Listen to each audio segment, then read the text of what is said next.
راوی وایي چې حضرت میاں محمد عمر صاحب چمکنی رحمت الله علیه بکلا د شیرشاه سوري په جرنیلی سړک د سفر نه واپس خپل کلي ته راتلو او د پندو خوړ نه به راواوړېدو نو د احترام په سبب به خپې ابلې خپې د پندو علاقې نه تېرېدو او ویل به چې په دې علاقه کې یو ملنګ پروت دی.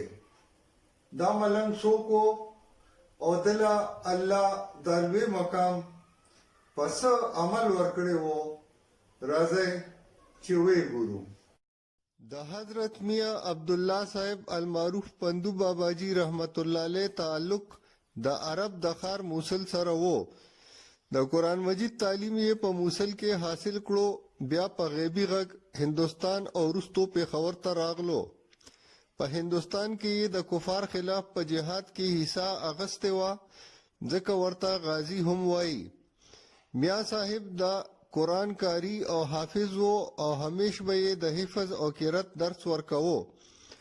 په سوونو شاګردان به په سفر کې د دوی سره وو. د اورنګزیب عالمگیر په دور کې پېښور ته راغلو او د ښار نه 3 میله مشرق اړخ ته یې استوګنه وکړه. دلته یو جومات جوړ کړو او د حفظ او قرات درس یې شروع کړو. ډیر زر یې د شاګردانو تعداد 1.5 ته ورسېدو. دا شاګردان به د نږدې کلي او ښار په جوماتونو کې اوسېدل. قبایلي علاقو صوبه سرحد او تر افغانستان پورې د دوی د تعلیم فیض ورسېدو، کوم چې نن هم جاری دی. د میاں صاحب په شاګردانو کې د زاخیلو مشر حافظ صاحب او د هغوی رور شامل وو. مشر حافظ صاحب په خپل کلی او رور یې په کابل کې درس شروع کړو. د پېښور سره نږدې د مندرخیل حافظي صاحب د دوی نه تعلیم پوره کړو او په خپل کلی کې درس شروع کړو.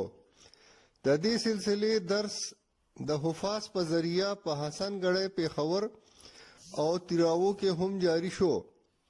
د پندو باباجی د شاګردۍ دویمه سلسله د پېښور سره نږدې په اکبرپوره کلي کې جاری ده. د دې خاندان هر یو فرد په کاري بللی شي چې د دین دپاره یې ډېر خدمت کړی دی. د میاں صاحب 7 پښتو کې د هغوی په مزار تر 300 کالو پورې د حفظ قرآن او قرات درس جاری و. د 20 صدۍ عیسوي د شروع پورې د 80 کالو راسې زیدګل میاں صاحب به 200 طالبانو ته د درس انتظام کوو او د شاګردانو د خوراک بندوبست به هم کولو. نن هم د دوی په جومات کې د حفظ القرآن او د ناظرې درس ورکړی کیږي.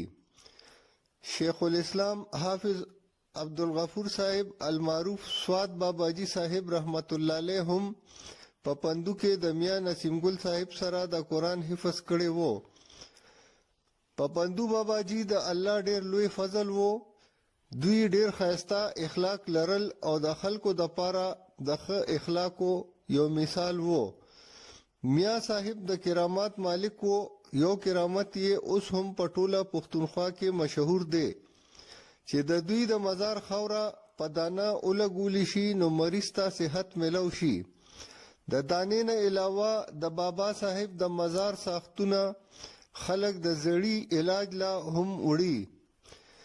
مولوی محمد امیر شاه قادری صاحب د میاں شریف ګل صاحب په حواله لیکي چې یو ځل د مغل بادشاه اورنګزیب عالمگیر په غاړه کې دانا را وخته نو د میاں صاحب په ساخت ورته صحت ملو شو. بادشاه ورته د نذرانې درخواست وکړو خو میاں صاحب د قبلولو نه انکار وکړو. د میاں صاحب د کرامت یو مثال دا هم دی چې اوس هم د دوی د اولاد په جیداد کې زناور فصل ته خوله واچوي نو او پړسیږي او مردار شي. پندو باباجی د اورنګزیب عالمگیر په دور کې وفات شو او هم په پندو کلي کې دفن کړی شو.